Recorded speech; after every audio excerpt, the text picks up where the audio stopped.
तो एपिसोड की शुरुआत में हमें लियो फाई को शिवबिंग के साथ दिखाया जाता है। वो दोनों एक साथ पानी के पास बैठे हुए होते हैं और फिर शिवबिंग उससे कहती है कि होंगियन ने तुमसे पूछे बगैर ही तुम्हें ओवरलोड ट्रायल में डाल दिया, कहीं तुम्हें इसके लिए बुरा तो नहीं लग रहा? जिस पर वो कहता है कि नहीं, मुझे इसे कोई प्रॉब्लम नहीं, उसका इसके पीछे जरूर कोई खास मकसद होगा।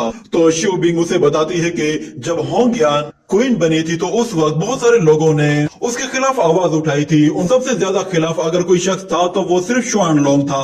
उसने हमेशा होंगियन को चैलेंज किया, कभी भी उसका फैसला नहीं माना, क्योंकि वो बहुत ही ज्यादा पावरफुल है। इसलिए होंगियन उसके फैसले को मानने पर मजबूर हो जाती है। और ऊपर से उसने तुम्हें डिफेंड भी तो करना है जिसकी वजह से उसे लॉर्ड शुआन लोंग को भी बर्दाश्त करना पड़ रहा है। मैं हमेशा उसके साथ रहती हूँ, मगर मुझे हमेशा ऐसा फील होता है कि मैं बहुत वीक हूँ, मैं उसकी कभी भी मदद नहीं कर पाती।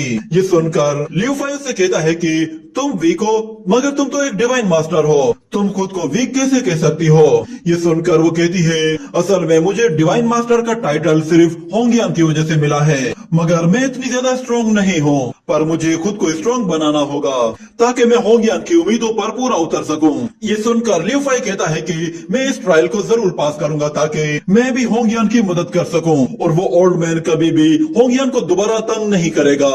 उसे इतना एटीट्यूड में देखकर शिवबिंग भी हैरान होती है और कहती है कि मैं दुआ करती हूँ कि तुम इस ट्रायल को जरूर पास करो। और अगले दिन जब ट्रायल शुरू होता है तो सब लोग वहाँ पे पहुँच जाते हैं और होंगियन अपने स्पिरिचुअल बीस्ट पर बैठकर आती है। उसके साथ वहाँ पे लियो फाई और शिवबिंग दोनों साथ में होते हैं। और जैसे ही वो लोग वहाँ पर आकर रुकते हैं तो होंगियन सब लोगों से खड़े होने के लिए कहती है, तो सब लोग खड़े हो रहे होते हैं कि इतने में लॉर्ड शुआन लोंग भी वहाँ पे आ जाता है, जिसे देखते ही वो लोग डर के मारे दोबारा उसके आगे झुक जाते हैं। वो भी अपने स्पिरिचुअल बीस्ट पर उन सब लोगों के सामने आकर खड़ा हो जाता है। उसके बीस्ट को देखते ही होंगियन का बीस्ट भी बहुत ही गुस्से में आ रहा होता है, होंगियन उसे शांत करा देती है। और लॉर्ड शुआन लोंग जैसे ही होंगियन को ग्रीट करता है तो होंगियन उसे इग्नोर करके सब लोगों से कहती है कि खड़े हो जाओ। और वो सब लोगों से कहती है कि बाईशुई किंगडम को हमेशा मार्शल आर्ट ने ही सर्व किया है। हमारा पिछला लॉर्ड नानली वो हमेशा बाईशुई किंगडम के लिए लड़ता रहा, यहाँ तक कि हमारे बाईशुई किंगडम ने उसे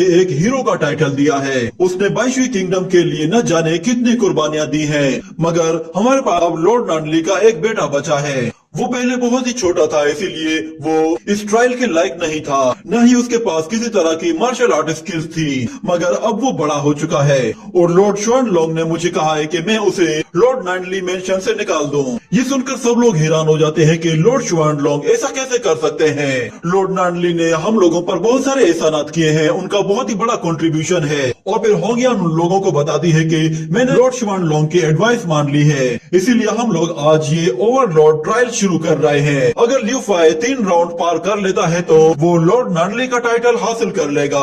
ये सुनकर लॉर्ड शुआन लोंग कहता है कि जरा 1 मिनट रुक जाए, मुझे ये बताया गया है कि लॉर्ड नानली का टाइटल हासिल करने वाला लियो फाई अकेला नहीं है। ये सुनते ही होंगियन गुस्से से उसकी तरफ देखती है और फिर लॉर्ड शुआन लोंग जैसे ही ताली बजाता है तो वहाँ पे लुओची आ जाता है। उसे देखते ही शिवबिंग पहचान जाती है और वो कहती है कि ये तो स्कारलेट ड्रैगन चैम्बर का यंग मास्टर है, ये बाईशुई किंगडम के टॉप 3 फाइटर्स में से एक है। उसे वहाँ पे देखते ही होंगियन कहती है कि लॉर्ड शुआन लोंग ये क्या है, ये लड़का ना तो लॉर्ड है ना नानली मेंशन का वारिस है। ये सुनते ही लॉर्ड शुआन लोंग होंगियन से कहता है कि लॉर्ड नानली ने अपने मौत से पहले एक लेटर लिखा था जिसमें उसने अपने एक और डिसेंडेंट के बारे में बताया है, और वक्त आ गया है कि सब लोगों को लॉर्ड नानली के एक दूसरे डिसेंडेंट के बारे में बताया जाए। ये कहने के बाद वहाँ पे वू टाई आता है जो कि लॉर्ड नानली मेंशन का एक बटलर है। वो आकर कहता है कि ये वाकई में सच है, लॉर्ड नानली ने खुद अपने हाथों से ये मैसेज लिखा है और पिछले कई साल से ये लेटर मेरे ही पास पड़ा था। ये सुनकर होंगियन उसे गुस्से में कहती है कि वुडाई भूलो मत तुम एक बटलर हो, जिस पर वुडाई कहता है कि मैं जानता हूँ मैं एक बटलर हूँ। जिसके बाद लियो फाई लुओची से कहता है कि अच्छा तो मेरे फादर का डिसेंडेंट मेरे साथ मुकाबला करेगा, मैं तो लॉर्ड नानली का बेटा हूँ, मुझे तो अभी से इस यंग मास्टर के लिए बहुत ही बुरा लग रहा है। ये सुनते ही लुओची बहुत ही ज्यादा गुस्से में आ जाता है और लॉर्ड शुआन लोंग कहता है कि लियो फाई और लुओची दोनों ही इस ट्रायल में एक साथ हिस्सा लेंगे, जो भी ये कंपटीशन जीतेगा वही लॉर्ड नानली बनेगा। ये सुनकर लियो फाई कहता है कि ठीक है, मुझे इसमें कोई एतराज नहीं। ये सुनते ही लॉर्ड शुआनलोंग कहता है कि ठीक है, वैसे ही बहुत देर हो रही है, जल्दी से इस कंपटीशन को शुरू करते हैं। तो कंपटीशन के लिए वो दोनों ही एक दूसरे के सामने आकर खड़े हो जाते हैं और एक दूसरे की तरफ देखने लगते हैं। जिसके बाद हमें लुओ ची के फ्लैशबैक में दिखाया जाता है कि जब वू टाई उसके पास लेटर लेकर आया था तो लुओ ची ने उससे कहा था कि क्या कहा तुमने, तुम लॉर्ड नार्नली मेंशन से आए हो? तो वू टाई उससे कहता है कि मैं नार्नली मेंशन से आया हूँ और यहाँ पे एक खास मकसद के लिए आपके पास पेश हुआ हूँ। ये सुनते ही लुओ ची उससे कहता है कि नहीं, नार्नली मेंशन से किसी भी आए हुए बंदे को हम यहाँ पे वेलकम नहीं करते। ये कहने के बाद वहाँ पे दो सर्वेंट उसे पकड़कर निकालने के लिए आती है, मगर वू टाई उससे कहता है कि बाईशुई किंगडम की एक इंपीरियल पोस्ट खाली हो चुकी है और इस वक्त बहुत सारे लोग उस पोस्ट के लिए अपनी जान लगा रहे हैं। ये सुनते ही लुओ ची अपने सर्वेंट से वहाँ से दूर हटने के लिए कहता है और फिर वू टाई से कहता है कि तुम्हारा वो और लॉर्ड नार्नली 10 साल पहले तो मुझे इनवाइट करना ही भूल गया था और 10 साल के बाद तुम लोगों को याद आया है कि तुम लोगों को मुझे भी इनवाइट करना है। मुझे तुम लोगों में अब कोई इंटरेस्ट नहीं है। क्या तुम लोगों को डर नहीं लगता कि अगर मैं वहाँ पे आया तो मैं वहाँ मौजूद सब लोगों को मारकर तुम लोगों की भी पोजीशन ले लूंगा? मगर वू टाई उससे कहता है कि अगर आप वाकई में इस पोस्ट के लिए इंटरेस्टेड नहीं है तो मुझे अफसोस के साथ कहना पड़ रहा है कि ये पोस्ट फिर लॉर्ड नार्नली के उस नालायक बेटे लियू फाई को मिल जाएगी। लियू फाई का नाम सुनते ही लुओ ची कहता है कि क्या लियू फाई, मैं तो उसके बारे में भूल ही गया था। 10 साल गुजर गए हैं, मेरा वो भाई काफी अच्छी जिंदगी गुजार रहा होगा। तो वू टाई उसे बताता है कि लॉर्ड शुआनलोंग के प्लान के हिसाब से ओवरलॉर्ड ट्रायल 2 हफ्तों में शुरू हो जाएगा और अगर आप लियू फाई को हरा देते हैं तो आप नए लॉर्ड नार्नली बन जाएंगे। ये सुनते ही लुओ ची कहता है कि मैं उस लियू फाई को बताऊंगा कि घर से दूर रहने का दर्द क्या होता है। इतने में अचानक उन्हें बताया जाता है कि मैडम ली आ चुकी है। ये सुनते ही लुओ ची फौरन से उसके आगे झुक जाता है और ली उसके सामने आकर खड़ी हो जाती है और उससे कहती है कि तुमने कई साल खामोशी के साथ अपने दर्द को सहा है, इसलिए अब वक्त आ गया है कि तुम बाईशुई किंगडम के उस ओवरलॉर्ड ट्रायल में हिस्सा लो और वो सब कुछ हासिल करो जो तुम्हारा है। जिसके बाद हम लोग फ्लैशबैक से बाहर आते हैं और हमें दिखाया जाता है कि वो दोनों ही अपने ट्रायल के लिए बिल्कुल तैयार खड़े होते हैं और फिर लियू फाई अपने ही भाई से कहता है कि उम्मीद है कि इस ट्रायल के बाद भी तुम इसी तरह ही स्माइल करोगे। ये कहने के बाद जैसे ही ट्रायल शुरू होता है तो वो दोनों ही तेजी से भागते हुए आगे बढ़ने लगते हैं। तो हम देखते हैं कि अचानक से लियू फाई के सामने से कुछ बीस्ट आकर बाहर निकलते हैं और जैसे ही वो लियू पर झपटने की कोशिश करते हैं तो वो उन्हें एक जबरदस्त पंच मारकर दूर उठाकर फेंकता है। इसी तरह वो एक एक करके उन बीस्ट पर हमला करके उन्हें अपने रास्ते से हटाते हुए आगे बढ़ता है। ये देखकर लॉर्ड शुआनलोंग भी हैरान हो जाता है और वो कहता है कि ये कैसे हो गया, कहीं ये लड़का सीक्रेटली मार्शल आर्ट की प्रैक्टिस तो नहीं कर रहा? और युआन भी कहता है कि ये कैसे हो सकता है, इसका मतलब ये है कि ये इतने साल से हमें बेवकूफ बना रहा था कि ये वीक है।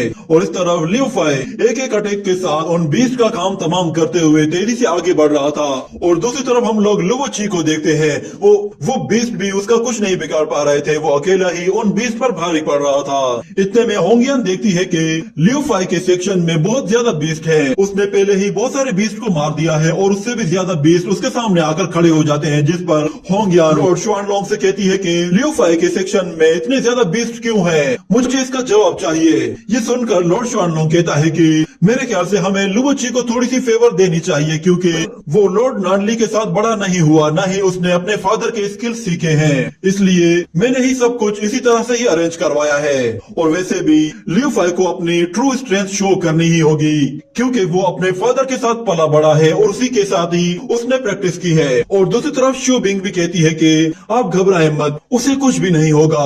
और हम लोग लियू फाई को देखते हैं जो कि उन बीस्ट पर हमला कर रहा होता है और एक एक करके उन्हें बुरे तरीके से पछाड़ रहा होता है। इतने में 2 बीस्ट उसके गर्दन पे अटैक करते हैं तो लियू फाई उन्हें भी बहुत ही आसानी से उठाकर दूर फेंक देता है। और एक बीस्ट जब तेजी से उसकी तरफ आ रहा होता है तो लियू फाई उसे देखते ही फौरन से उसके साइड में होकर उसे पकड़कर बहुत ही जोर से दूसरी तरफ उछाल देता है।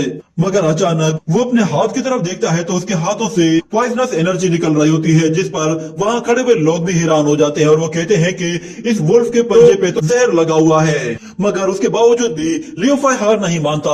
वो एक एक करके उनकी धुलाई करना शुरू कर देता है और एक बीस्ट को पकड़कर जोर से जमीन पे दे मारता है। इतने में अचानक वो सारे बीस्ट किसी चीज से डरने लगते हैं, जिस पर लियू फाई कहता है कि अच्छा हुआ कि मैंने शू बिंग के उस ड्रैगन ऑर्ब में पहले ही प्रैक्टिस कर ली थी, वरना मैं इतने सारे बीस्ट को कभी भी नहीं हरा पाता। और इस तरह शिवबिंग कहती है कि लॉर्ड श्वानलोंग को पता ही नहीं कि लियू फाई ने डिवाइन ड्रैगन स्पेल को प्रैक्टिस किया हुआ है और उसकी कल्टीवेशन भी बॉडी कल्टीवेशन के 3rd लेवल में है, जिसकी वजह से उसकी बॉडी पर किसी तरह के भी जहर का असर नहीं होगा। और इस तरफ हम लोग लुओ ची को देखते हैं, वो सभी बीस्ट को मारकर लियू फाई से कहता है कि ब्रदर तुम जिंदा तो हो ना, कहीं ऐसा तो नहीं कि तुम किसी बीस्ट का निवाला बन गए हो। तो उस तरफ से लियू फाई आवाज देकर कहता है कि मेरी हड्डियां इतनी भी कमजोर नहीं कि ये बीस्ट उसे चबा सके, और ऊपर से इनके तो दांत भी इतने ज्यादा तेज नहीं कि ये लोग मेरी बॉडी को काट भी सके। और वहीं पे हमें एक और बीस्ट को दिखाया जाता है जिसकी बॉडी से एक अजीब सा ऑरा निकल रहा होता है और वो बाकी बीस्ट के मुकाबले में ज्यादा पावरफुल लग रहा था। और लियू फाई उसे देखकर उसे हल्के में लेता है, जिसके बाद हम देखते हैं कि वो बीस्ट जैसे ही उस पे झपटता है तो लियू फाई उसके नीचे से निकल कर ऊपर चला जाता है, जिस पर वो बीस्ट उसे ढूंढने लगता है। मगर लियू फाई उसके ऊपर से आकर उसे एक जोर से किक मारता है, पर इस किक से उस बीस्ट पर कोई भी असर नहीं होता। वो लियू फाई पर दोबारा से झपटने की कोशिश करता है, जिससे लियू फाई बाल बाल बच जाता है और पीछे हटते हुए उस बीस्ट के आला करने की कोशिश करता है। तो हम देखते हैं कि वो बीस्ट जैसे उसके पास पहुंचता है तो लियू फाई साइड पे हट जाता है और अपने लेफ्ट हैंड का इस्तेमाल करते हुए एक बहुत ही पावरफुल पंच से उस बीस्ट को हवा में ऊपर उछाल देता है और फिर एक फॉर्मेशन एक्टिवेट करते हुए तेजी से हवा में ऊपर जाकर उस बीस्ट पे हमला करता है, जिससे वो उस बीस्ट को तो वहीं पे ही तमाम कर देता है। मगर उसके साथ साथ वो कहता है कि मेरे सामने अब कोई भी आएगा तो मैं उसे नहीं छोड़ूंगा। ये कहते ही वो उस बीस्ट को जोर से गेट पे दे मारता है, जिसके बाद लियू फाई वहाँ से डायरेक्टली 2nd लेवल पे आ जाता है। तो 2nd लेवल में वो देखता है कि वो एक बड़े हॉल के अंदर आ गया है, जहाँ पे ऊपर बहुत ही पावरफुल चेन्स है और उनके साथ साथ कुछ सोर्ड्स भी लटकी हुई है। और इतने में साइड से एक गेट ओपन होता है, जिसके अंदर से एक फायर रोलर उसकी तरफ तेजी से आगे बढ़ने लगता है और दूसरी तरफ से भी सेम उसी तरह का एक फायर रोलर उसकी तरफ आगे बढ़ता है, जिसे देखकर वो थोड़ा सा डर जाता है और बाहर खड़े हुए लोगों को भी कुछ दिखाई देता है। जिस पर यह एपिसोड यहीं पर ही खत्म हो जाता है।